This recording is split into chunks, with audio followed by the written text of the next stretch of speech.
As the fasting holy month of Ramadan nears its end, the 21st International Holy Quran Exhibition ends in Tehran. An annual event held every year aims bringing awareness to the teachings of the Quran. Islamic scholars, clerics, and Muslim students from 50 countries such as Pakistan, Chile, India, and China attended this event. Iran's Minister of Culture and Islamic Guidance talked about the importance of this exhibition during the holy month of Ramadan. The month of Ramadan is when the Holy Quran was revealed. This is the time when we get Muslims of all age groups to become more familiar with the Quran. This exhibition with its various activities brings out Muslims to become more familiar with the Quran. In return, this expo can benefit Muslims worldwide. Yeah, it was a very good opportunity for share different opinion about different topics with the Iranian public, not just about the Quranic subject. It was the main subject of this exposition. We spent many time talking about different point of view, cultural subjects with the Iranian public, and was a very good opportunity for talk about all the common points that we have in Latin America with Iranian people. Different topics including Quran and the economy, sociology, and human sciences were discussed during this year's one-month exhibition. Iran's Deputy Minister of Culture and Islamic Guidance talked about how Ramadan is more than just fasting. Ramadan is the month during which God revealed the Holy Quran in its entirety to the Prophet. Likewise, the Torah was revealed on the 6th of Ramadan, the Bible on the 12th, the Abrahamic Covenant on the 18th. This is why this is such a holy month for all Muslims throughout the world. Muslims regard the Quran as the main miracle of Prophet Muhammad, may peace be upon him, the proof of his prophethood, and the culmination of a series of divine messages he received from God.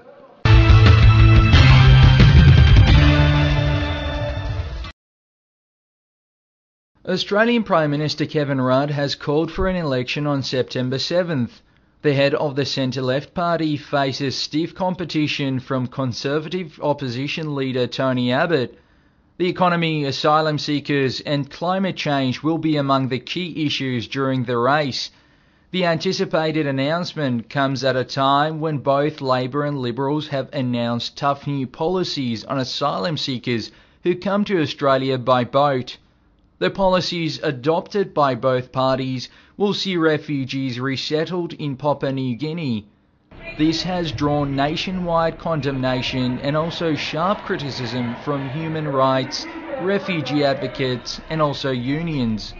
We're calling on the Prime Minister Kevin Rudd and opposition leader Tony Abbott to show humanitarianism, to show compassion and reach out a helping hand to those who seek refuge, who seek asylum in Australia.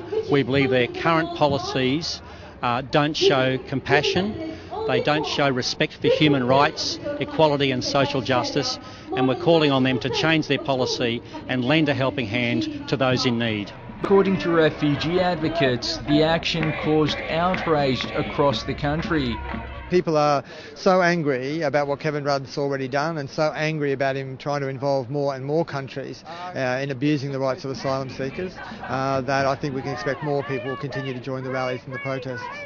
It is expected that the dissatisfaction and protests will continue nationally in the coming weeks.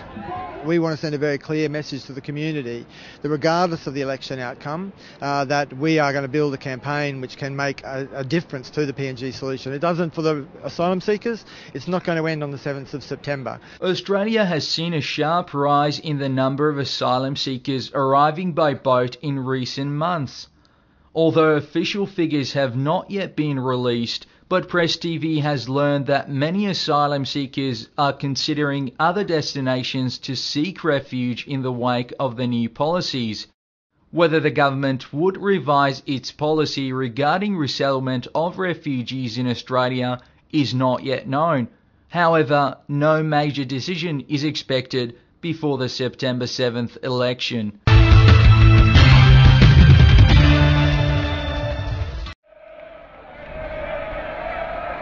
The rise of right-wing parties in the UK over the last decade has caused a shift in the thinking of mainstream parties. The electoral success of UKIP and the emergence of the EDL has pushed the Conservative-led government to take a more hardline approach to immigration. And as this picture taken by a member of the public shows, they are taking their punitive measures to the streets and train stations of London.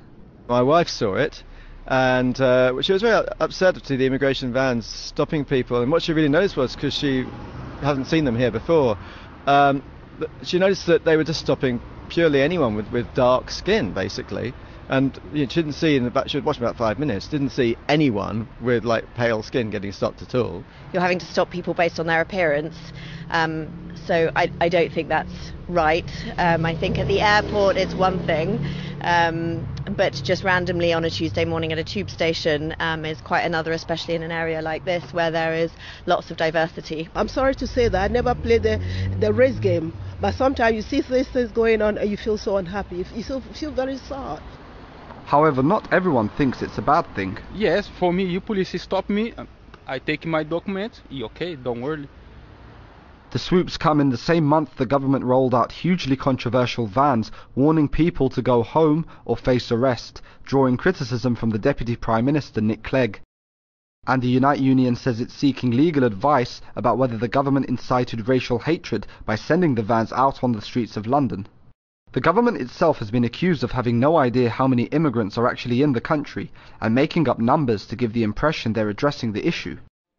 And analysts say that actions like these are just stunts aimed at tapping into hostility towards immigrants amongst the media and a rising portion of the electorate. It's pandering to the most racist elements within our society, and there is definitely a considerable section of white English population that is racist, and it does want to put pressure on the government to actually put these racist practices into practice. Troubled economies usually bring with them a rise in right-wing politics and hostility to immigrants. If economic problems persist globally and growth comes to an end, as some experts are warning, then it could bode ill for immigrants and ethnic minorities, whether supposedly illegal or not.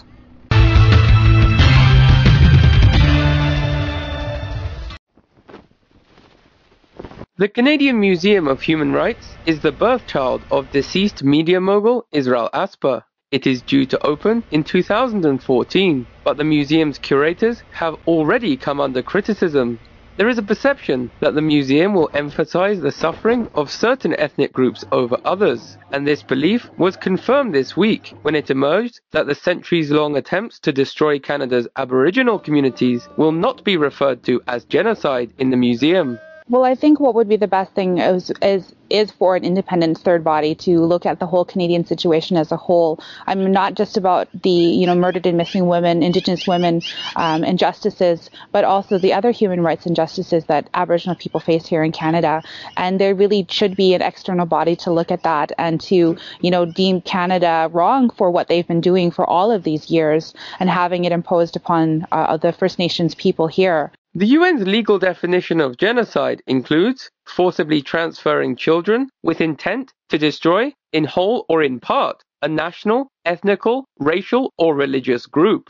Legal experts observe that Canada's residential school system, which sees children from Aboriginal families and force them to study in Catholic and Anglican schools, is consistent with this definition of genocide. It's sort of odd that an atrocity that happened in a foreign country to a foreign people has such preferential treatment over what happened to the native people in Canada from the Canadian government itself.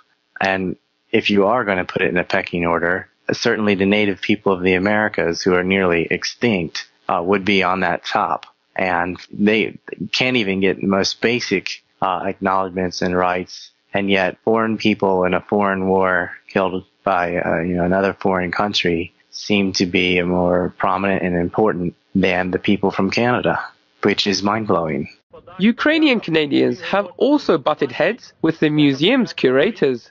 Many Ukrainian Canadians, like Aboriginal Canadians, feel their historic suffering is being underemphasized by the museum's curators for political and ideological reasons.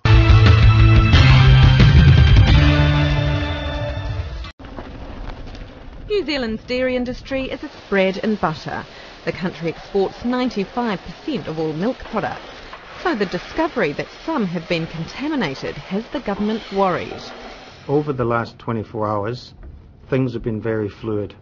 Information has been changing on a rapid basis, as we try to get to grips with exactly the situation and scenario that we're dealing with. Testing by the dairy giant Fonterra found traces of a bacteria that causes botulism, which can lead to severe vomiting and even paralysis. The strain was found in a protein concentrate used in sports drinks and baby formula. We are, very, very, very concerned about human health, and we are doing everything possible to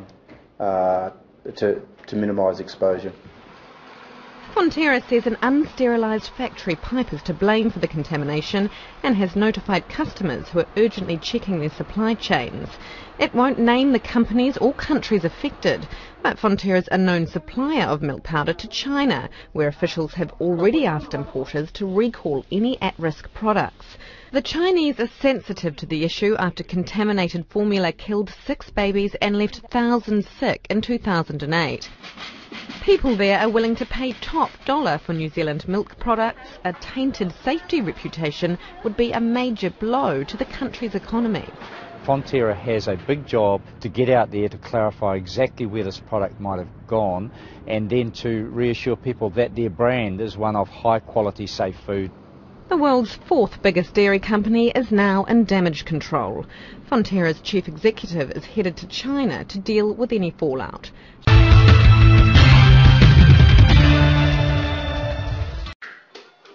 At Sangro-Kwon Orphanage, they've had to give an entire apartment over to a group of unexpected new arrivals. An institution used to looking after older children has in recent months seen an influx of newborn babies, abandoned anonymously, usually by young single mothers under enormous pressure. It requires mothers to register babies as part of their families and stay with them for 7 days before they can give them up. Bu Chang-ha, himself an orphan who's worked with parentless children his entire life, says that's too much for a young woman who may already have decided that she can't afford to raise a child, or that doing so would be a source of family shame. Lots of unmarried single mothers don't want to register their babies under their family. Under these Korean circumstances, where an entry into a family registry can cause problems, lots of babies are abandoned. The law was designed in part to further reduce the number of South Korean children being put up for adoption abroad and help them find new families at home. Choi Song-eun is in the process of adopting Eun Chung, a youngster she and her husband noticed in their daughter's daycare center. We met a pastor at a place where he was staying who said, what this kid needs most are parents. The same thing occurred to me. What he really needs are parents, not a one-time present or financial support. But their decision has come at a huge cost. Delays in the process mean that Choi hasn't been able to claim childcare and has had to give up her job as a result. Her parents-in-law disagreed with the adoption and threw the family out of their shared home. Home now is a tiny one-room apartment. Mok Kyung-hwa had a similar experience, except in her case it was her decision to raise her son alone that caused family ructions. For her, stigma against single parenthood is the issue that most needs to be addressed. By having the baby, they think I'll be separated from my family, the end of relationship with my parents, I'll be fired from my job, or will have to stop going to school. By having the baby, everything is cut. And so hundreds of babies each year are stuck between twin taboos, single parenthood and adoption. Of the 10 babies who arrived at Sangro-Kwon Orphanage in the first year of this new law, Mr. Bu thinks 7 or 8 will spend their entire childhoods here.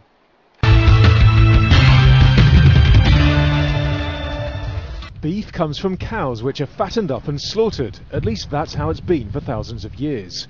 But scientists at this laboratory in the Netherlands say they've created an alternative.